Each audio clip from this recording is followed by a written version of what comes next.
Christian Toto from the Hollywood and Toto podcast, and you're listening to the All Over the Place podcast, where the funsanity never ends. Hello and welcome back to All Over the Place, the official podcast of Media Pub Live. I'm your host, Eric Pervoznik, and the whole cast of characters is back with us today. No special inserts. We're all together. Jim, Marty, Christine, how is everyone tonight?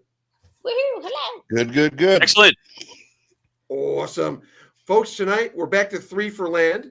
And the Threefer tonight, we are going to be doing our 3 favorite famous TV or movie pets.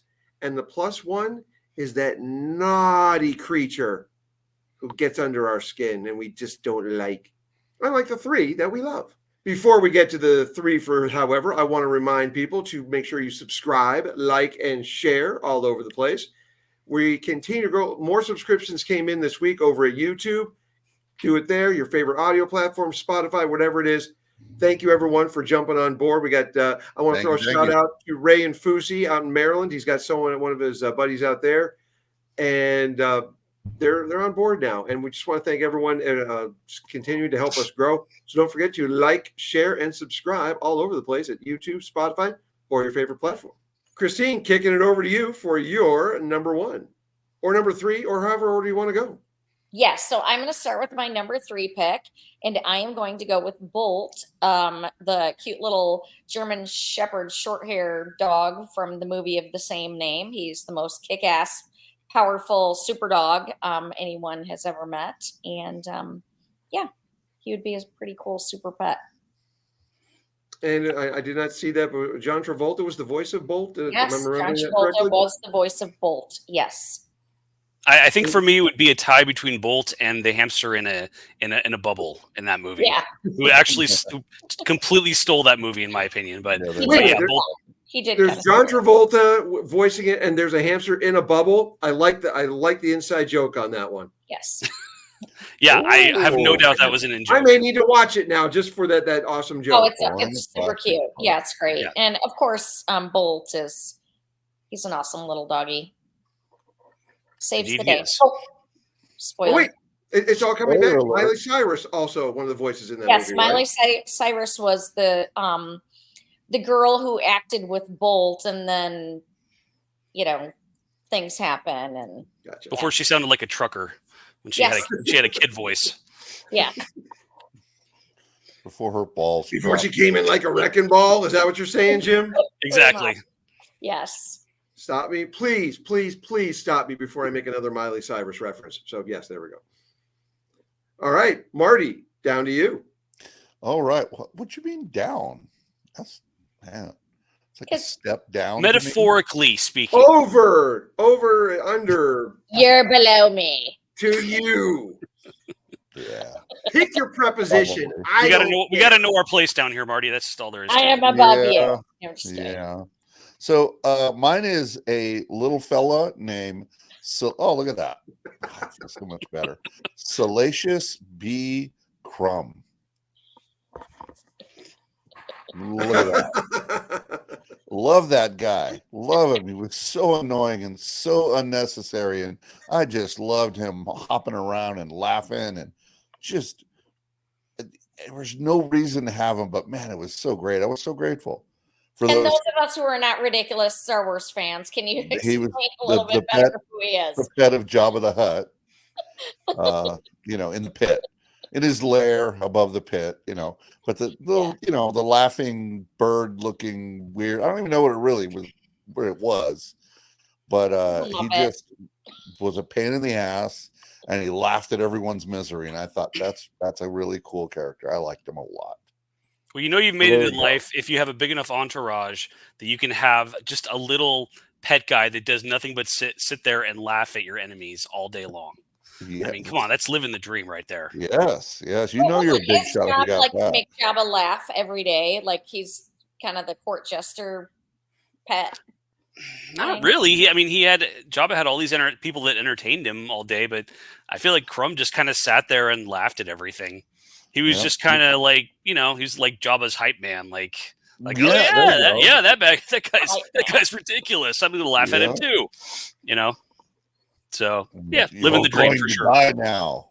Yeah, that's so good. Just That wasn't half bad. I like that. Not bad.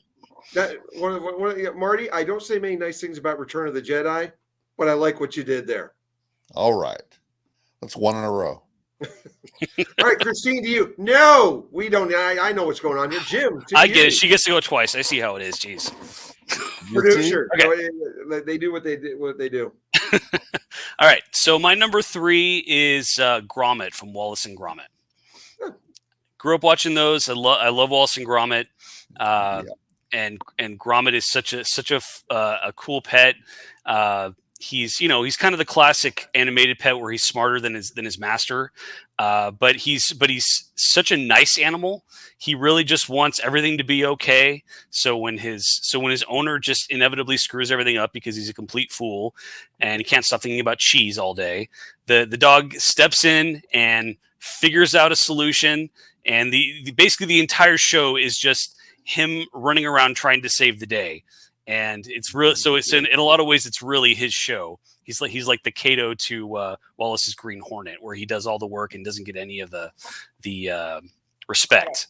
But yeah, just a really fun character and really the relatable one on that show, because he's just scrambling around trying to fix everything and making it up as he goes, and just a great overall character. So that's my pick. Yeah, very good. I like that.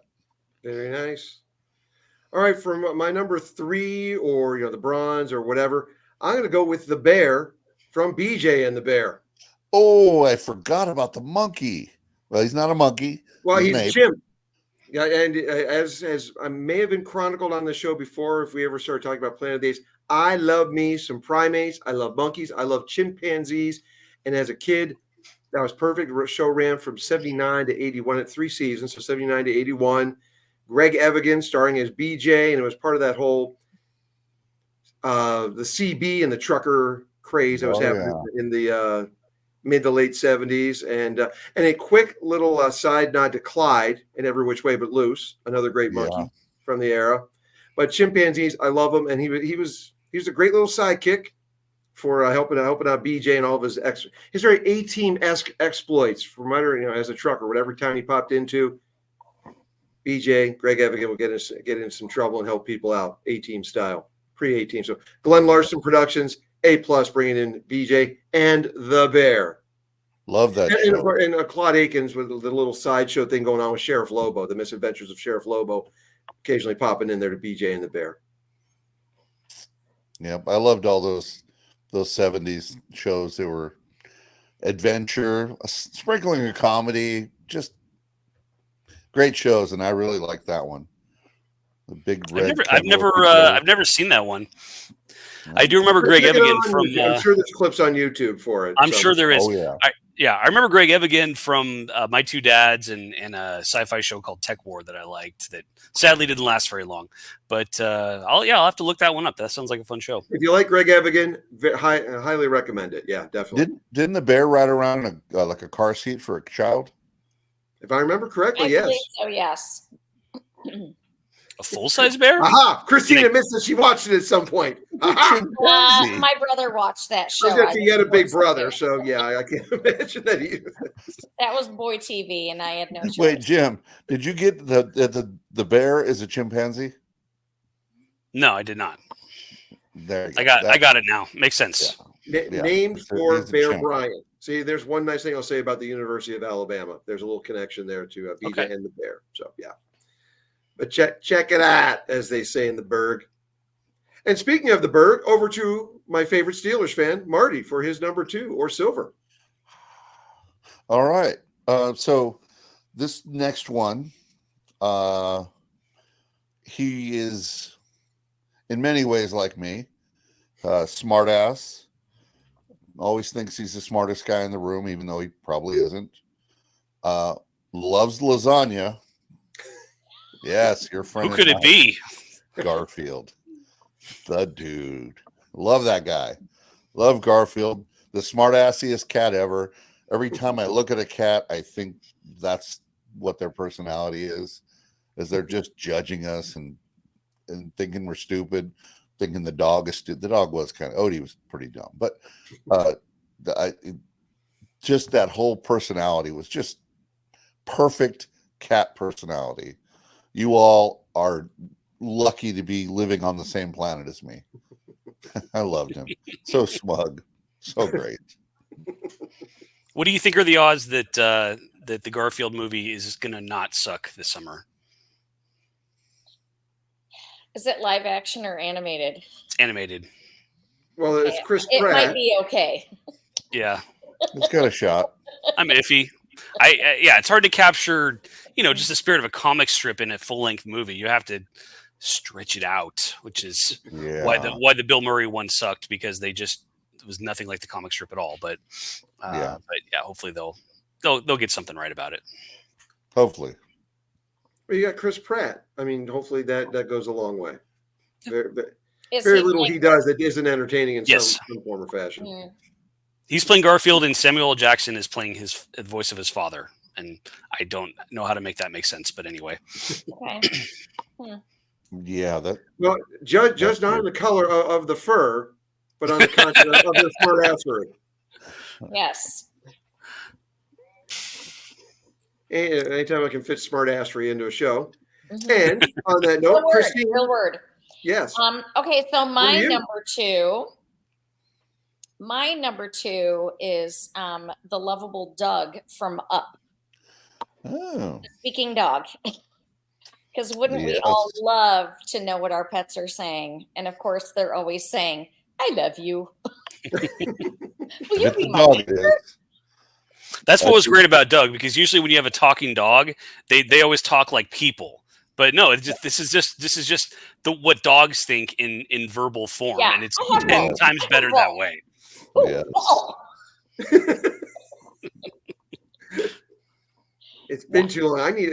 I love Up, and it's been too long since I've seen it, so I think that needs to be put on the agenda quick. Such a great Mhm. movie. Now that I've seen Golden Child, and yet, Marty, I know you weren't here for the announcement on that one. Yes, I saw You Golden saw it. Child finally. So yes, I want the knife. I understand Can I things have now. it? You guys can make all the Golden Child references you want now. I will understand them. Viva Nepal! Numsy. Yeah, my good brother Numsy. Yes.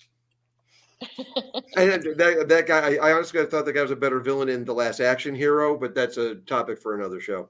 So, what'd you think of the movie overall? Sidetrack. Quick, give it a number. Yeah, sidetrack Golden Childs. Highly entertaining. Eddie Murphy. I kind of kicked myself for not seeing it sooner, but I think I was able to appreciate it more. Having there's some jokes that you guys had mentioned, so I get them now. I thought it was funny, and better late than gone forever. My favorite one is there's a floor, Monty. There's a floor.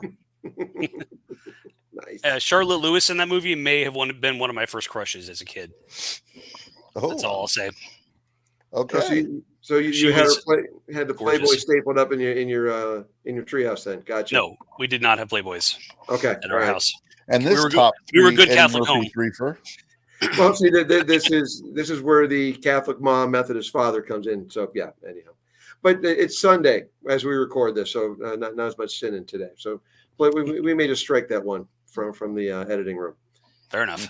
All right, and Jim, over to you. And then, Okay, so for my number two, this is one of my favorite movie pets as a kid, and which kind of tells me what kind of childhood I had. But it's a cat named started with no name and was eventually named General in the Stephen King movie Cat's Eye. oh my. And That's heavy. just seriously one of the most amazing cats ever. This cat lived longer than most of the human characters in this movie. He survived being chased by dogs, running across a busy highway, being electrocuted, and finally fighting it out with a goblin to save his owner's life after her parents tried to have him put down. So just absolutely coming in clutch, most amazing pet ever as cats go, and completely loyal and completely badass. And I absolutely love that cat, and it's a really fun movie. Yeah, So- that was a good so- one. That's a good one. So that is my number two. All right. Well, my number two, it's a deep cut for me. There are a lot as I did my research on this one, did my thinking, and Oh shit. I'm going to go with the dog Che in the unfortunately short-lived series The Good Family. And if you haven't seen The Good Family, I believe it's on Tubi or Freevee or one of those. And it was a show put out by Mike Judge produced it, and it was two of the creators of the show were two of his writers on King of the Hill, and they eventually became producers as well. But John Altshuler and Dave Krinsky, who Doctors Altshuler and Krinsky were in the movie Idiocracy, mentioned in that. But those are real guys, John and Dave, and they created the show called The Good Family, and it was taking good-natured ribs at leftists. And John and Dave, if I remember correctly, and they weren't members of Friends of Abe, but they're libertarian guys. They very well could have been. I don't know, but they created the show. It was very funny. Jim, you've seen it, right? Yeah, it was kind of the anti-King of the Hill. Yeah, and it was, but the husband and wife on the show, and a quick side, Linda Cardellini voiced their daughter, who was just like a teenager, just leave me alone, didn't want to listen to their parents, and Ubuntu, their son, they wanted to adopt a son from Africa, and they turned out to be a white kid, but he was African, so that was a nice show. But the reason I chose Che, he wanted to be a dog, but because his owners were these lefties, they wanted to make him a vegetarian dog, which was it was hell for poor Che. He was really skinny, skin and bones kind of thing, because all he wanted, they just fed him vegetables and just a vegan diet.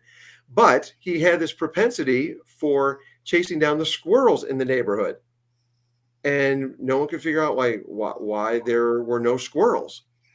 And it was because Che was going around. He had to get his carnivore on, and he made sure he took care of all the squirrels in the neighborhood. Yes. It was such a funny gag. They would just suddenly cut away to the dog just like jumping up and eating a bird or something as it flew by. Just gruesome. How many seasons? That sounds good. How many seasons? One season. One season. ABC, amazingly, ABC, before they went off the deep end with whatever programming they want to preach to you, they aired it, and again, God bless them for taking a chance with it. But it aired a few episodes, didn't gain any traction there, and then they did the usual network. We're going to put it on Tuesday, then we're going to put it on Thursday. So it never gained an audience. But like I said, you can get the whole. I think it's a 12, maybe 13 episode season. You can see it on one of the streamers, like either Tubi or Freevee or one of them. But Marty, I think you would dig it. It's a funny show. I'll check it out. And Brian Doyle Murray is the voice of, I think it's the wife's father, and he's an ultra conservative guy, just constantly shaking his head and rolling his eyeballs at them. But Che, much love to the carnivore who did not want to be a vegan. Love you. Now, Marty, over to you. Is this my one? There's your copy and a Tudo copy. All right, so I got a couple of honorable mentions before. Scooby. I love Scooby. Hung out with a stoner in a van, got into adventures. What a great dog. He kind of talked, and that was fun. Like Scooby. I like dogs that can kind of talk. You guys talked about the dog that just said, I love you, because that's what all dogs ever think when they look at you. Well, I like when they can talk a little, just a little. So I also like Astro / Tralfaz. I'm glad someone brought up Astro. Yes. Love that guy. He was great. And one other quickie one was, Brian. Everybody kind of likes Brian. He's a good lefty dog.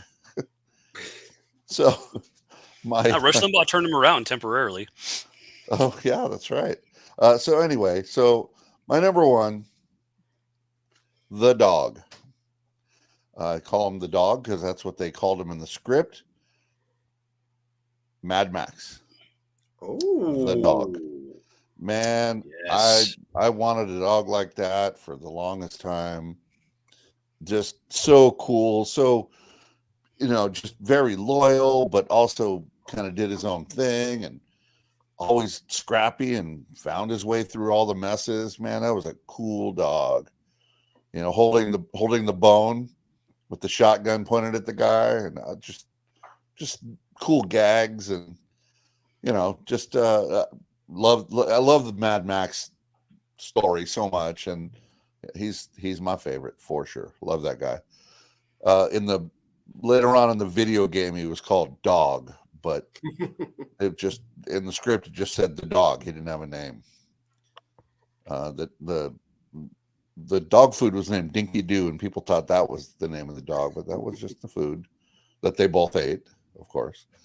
But yeah, the dog, liked him. John Wayne also had a cool dog named Dog. Much like Prince in Purple Rain, just referred to as the kid. Mad Max, just the dog. The dog. And he never even calls him the dog. He never refers to him at all. He goes, and the dog does his thing. So he never even calls him anything in the movie.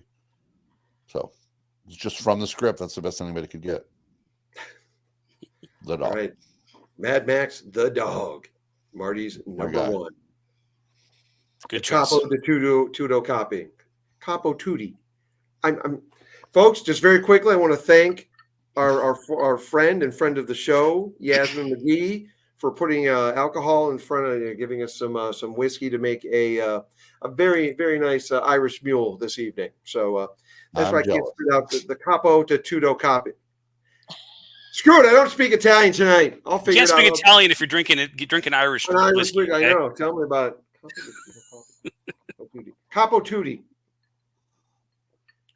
XYZ Productions. What else does she go under? What's this? McGee Creations. McGee Creations. Kudos. There, I'll throw some kudos in there.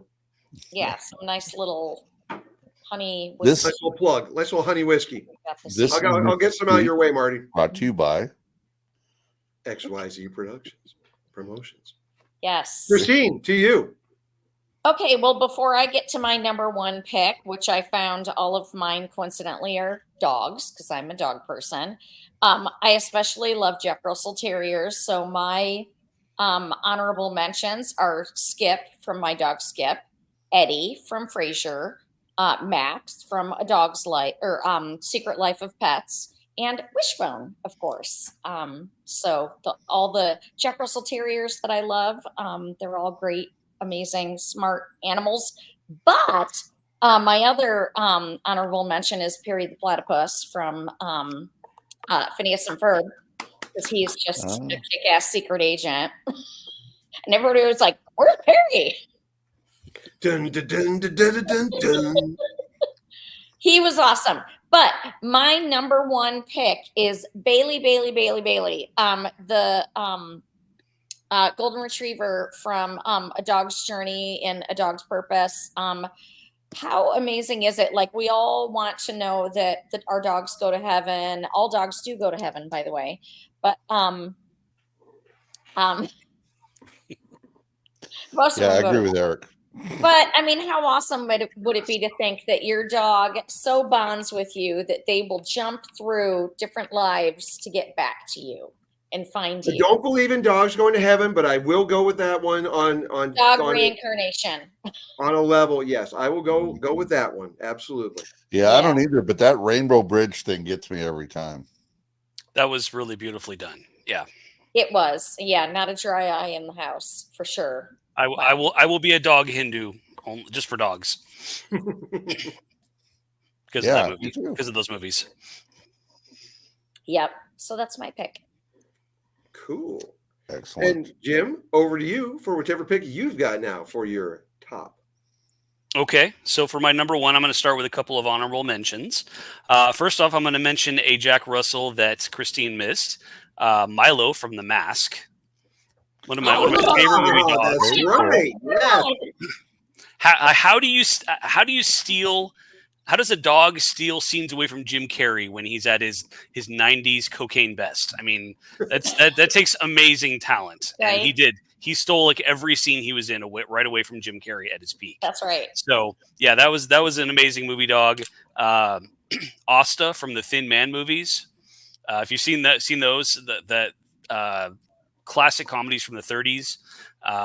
It's about a couple, an alcoholic couple, I'm going to say, because they drink throughout the entire movie, who solves mysteries, and they have this amazing dog that just does these reaction shots to everything, and it's one of the funniest dogs in movie history. It's great.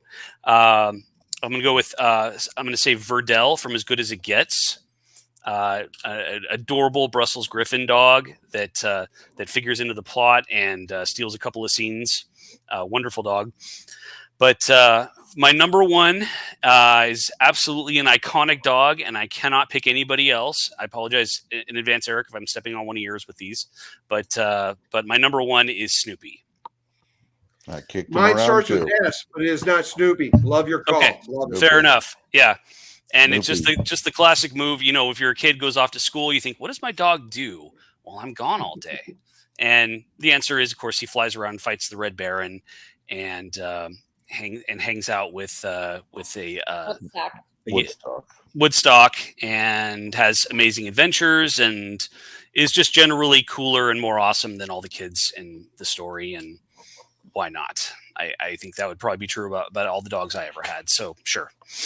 But yeah, Snoopy is an awesome character going way back to before I was born, and still Yes. got to be my number one. Yes, he's like an old guard type one. You know, he's from way, way, way back. Absolutely, Clint Eastwood type. You know. Yeah. Taking out the Red Baron. You're a badass dog. That's it. And we rewatched the Peanuts movie over the holidays, and that movie's only a few years old, but you know, something about those characters and Snoopy especially that's just timeless, and it works just fine in 2024 as far as I'm concerned. Snoop-a-loop, Snoop. It's the truth. Love it. Awesome number one. Nobody had Snoop Dogg. You mean Snoop Lion? Cool. Get it right, Marty. Jeez. Well, so heading over to my capo to capo tutti. That's right. I finally pushed through the alcohol, but got it right. A couple of honorable mentions. One of them going to a show that drifted in and out with it, but Married with Children, Buck. Loved Buck the dog on Married with Children. Buck was cool. Voice of reason within a obviously insane and crazy household. Loved Buck. Good. And Marty, I figure you would like him because of all that excellent snark you always got from Buck. And another honorable mention, I got to give it to the chicken. This was tough. Like they didn't have many pets really on Friends, but Marcel. What was it? You know, here we go back to my primates and everything, but not a big fan of help me out with his breed, the spider monkey, capuchin. Is that it? Oh, yeah, sure. Mm-hmm. But led to a lot of good funny scenes. I especially love the one where he was choking, and they said they pulled an M and a K out of him. He was eating the Scrabble boards, and Chandler set him up for it. Yeah, I think he was trying to spell out monkey. So. Like that joke coming from there, and then maybe 1.5 seasons when he came back. But Marcel, but my number one is I got to go with Stitch from Lilo and Stitch. Very good. And a dog. Well, you know they kind of pass him off as a dog, but alien dog, just a kick-ass alien. Unfortunately I can't remember his actual number.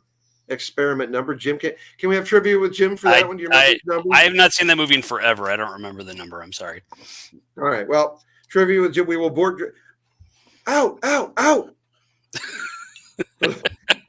those of you listening, we just took away the trivia with Jim.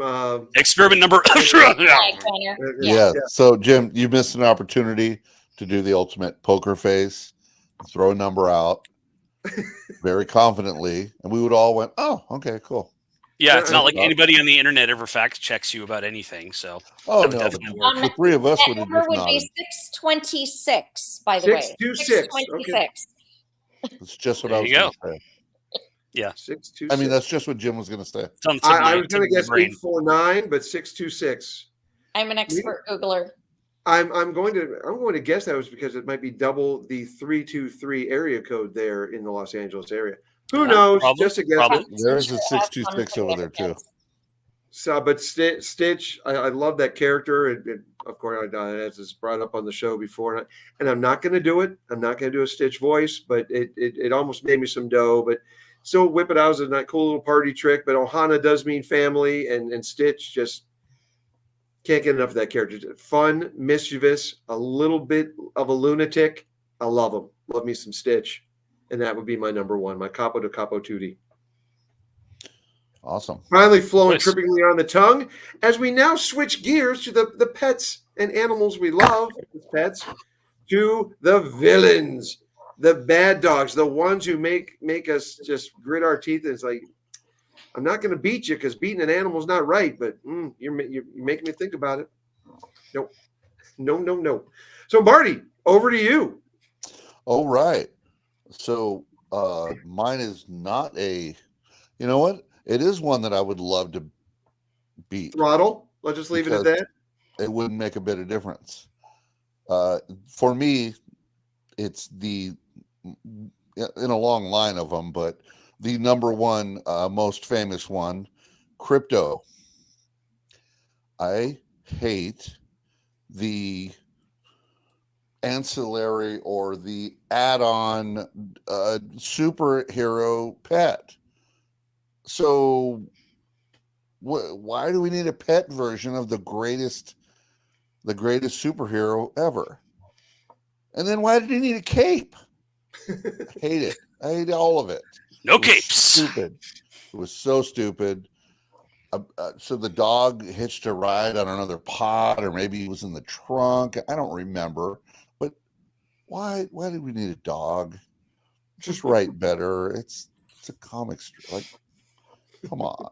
Anyway, the comic book hero Superman had a dog, and that dog's name was Crypto, and fuck him. I don't like superhero versions. Okay. Pet animal versions of a superhero. They're just dumb and hacky, and it's just lazy writing. Okay. Not the take I expected to hear tonight, but yeah, that's okay. There you go. Marty laying down the anti-crypto law,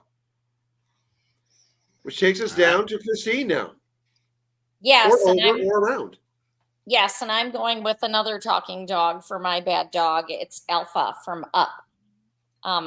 You must all listen to me. I am Alpha. I am in charge. A Doberman pinscher who got his comeuppance by the voice going super high. Nice call. Yeah, that was a funny little thing. That was a funny gag, yeah. I'm glad you brought up pinchers. I forgot another honorable mention: Zeus and Apollo on Magnum PI. Okay. They were good sick'em dogs, as a pincher is supposed to be. Speaking of honorable mentions, I forgot Smokey. The adventure one with the cat and the two dogs, The Long Way Home. Ah, yes. The Incredible Journey. Incredible Journey, thank you. Wasn't it Smokey? The older one? Perhaps. Yeah, I think so. Smokey! Shadow, thank you. Oh, yes. Shadow. Don't tell me you're hating on Shadow, dude. Come on. No. It was honorable mention. Oh, okay. I thought you were still in the bad column. I got you now. I was about to throw hands there, man. Come on. It was honorable mention. As you figure, folks, you're on all over the place. We'll skip everywhere, but no, that is just to clarify. That's a good. That's a good. It's not a dishonorable mention. It's an honorable mention. Good. It is confirmed. Shadow is a good boy. Yeah. Another good honorable mention. I'm sorry. Sit, Ubu, sit. Good dog. Woof. At the end of Family Ties. I'll go with that one. Yes. It's a dog that showed up with every cartoon. You didn't have to clean up after him. It's a perfect dog. No, he's a title card placard. That's Sit, right. Ubu, sit. Yes. Thank you, Gary David Goldberg, for that one. All right, no more honorable mentions. Over to you, Jim. Okay, so my bad pets. So I try to give a lot of bad pets a pass because a lot of times they're not really evil inherently. They're just kind of loyal to an evil master, like Mr. Bigglesworth or Blofeld's cat or something like that. But this is an especially evil pet because there is zero loyalty. There is zero morality with this pet. It completely turns on its master and does horrible things. And my pick is Stripe from Gremlins. Ooh. Good one. Not only does it have zero loyalty to Billy, and it just completely goes evil and off the rails and destroys his town and tries to kill him, and just evil to the core. This thing. I mean, nobody should have ever owned this guy as a pet. Gizmo, great. I had a toy Gizmo. You know, I dreamed about having an actual Gizmo as a kid. Gizmo was awesome, but Stripe, no. He should have just been. He should have just been put down at the beginning. Sorry, he was a bad Mogwai.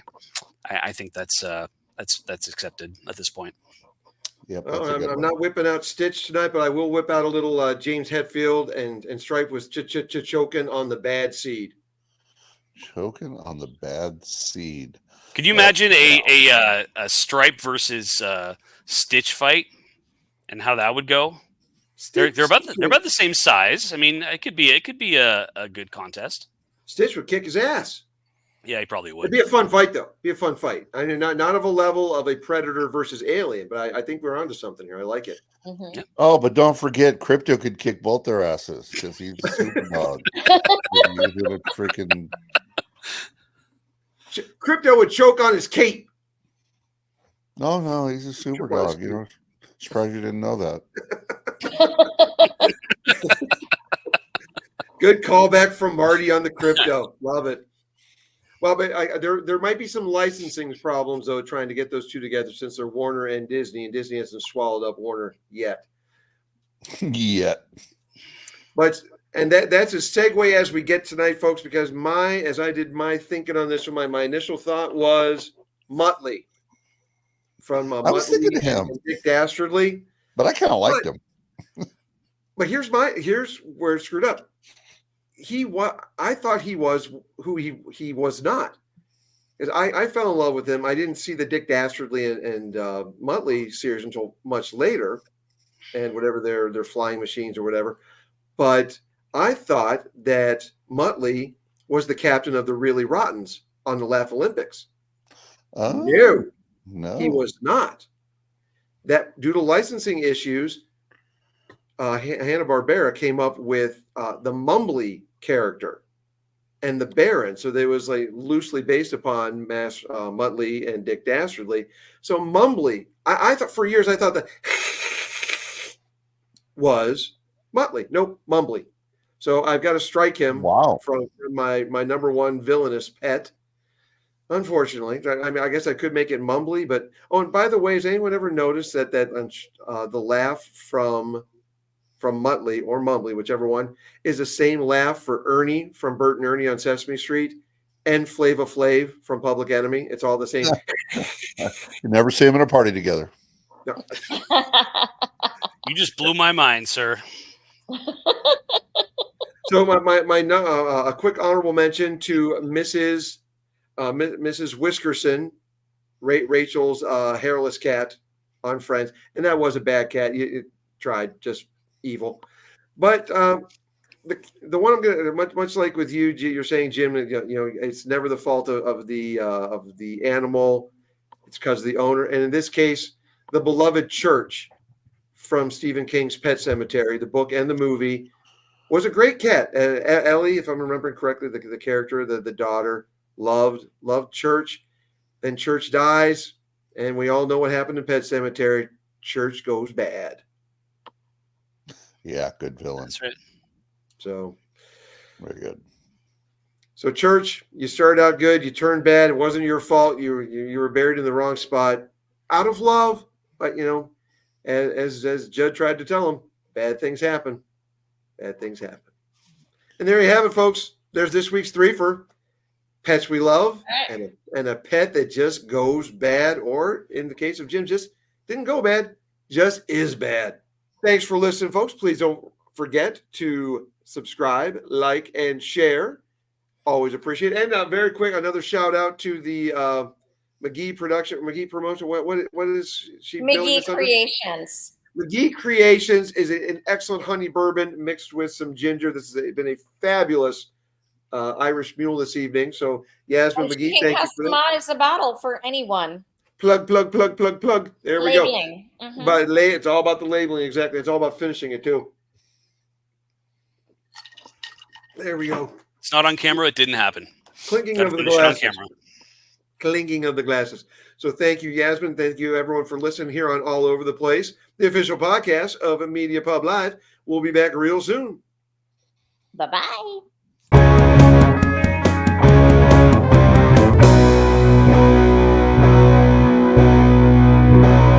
All Over the Place, where the fun sanity never ends.